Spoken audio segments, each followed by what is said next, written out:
Deux questions essentielles.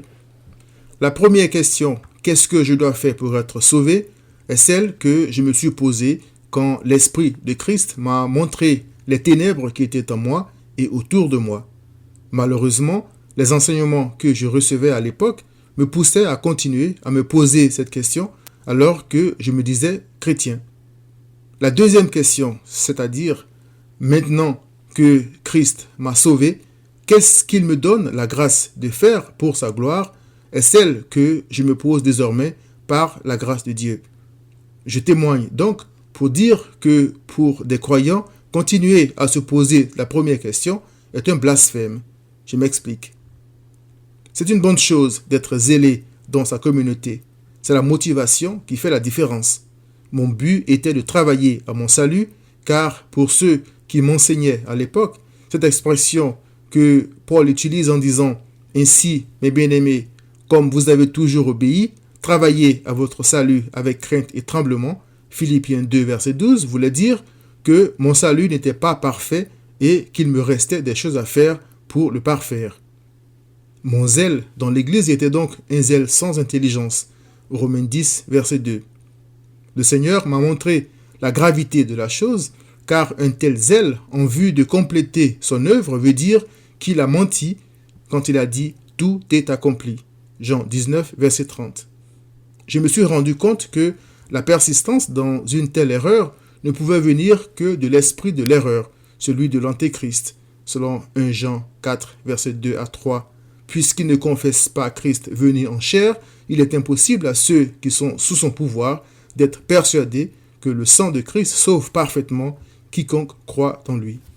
C'est pourquoi les membres de certaines communautés sont toujours en quête de quelque chose à faire pour être sauvés ou pour compléter l'œuvre pourtant parfaite de Christ. Quant aux vrais croyants, ils réservent cette première question exclusivement aux non-croyants.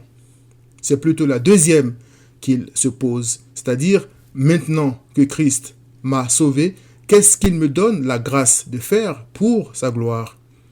Ils se la posent ainsi, non pas en vue d'être sauvés, mais parce qu'ils le sont déjà par le sang de Christ.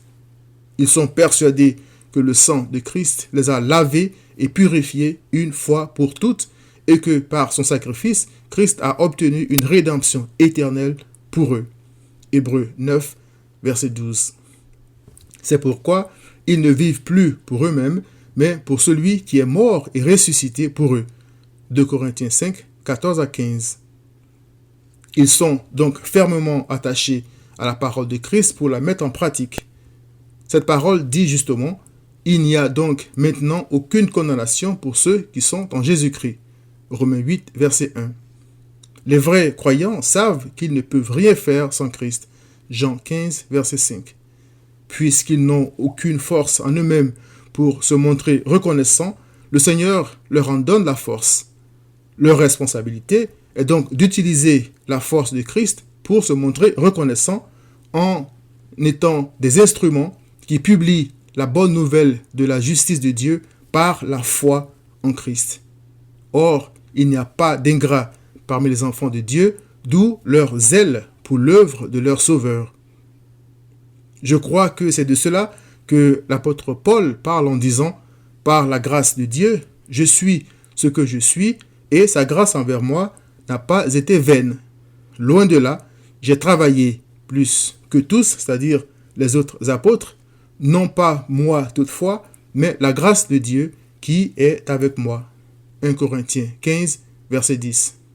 Quant à ceux qui sont sous la puissance de l'esprit de l'erreur, ils se croient capables de faire ce que le sang de Christ n'a pas pu accomplir selon eux, c'est-à-dire les sauver sans qu'ils ne fassent absolument rien. Puisse le Seigneur te donner la grâce de sortir de ce milieu, cher ami, afin de te reposer dans l'œuvre complète et parfaite de Christ et en finir avec le zèle inutile dont j'ai longtemps souffert. Repens-toi, viens à Christ.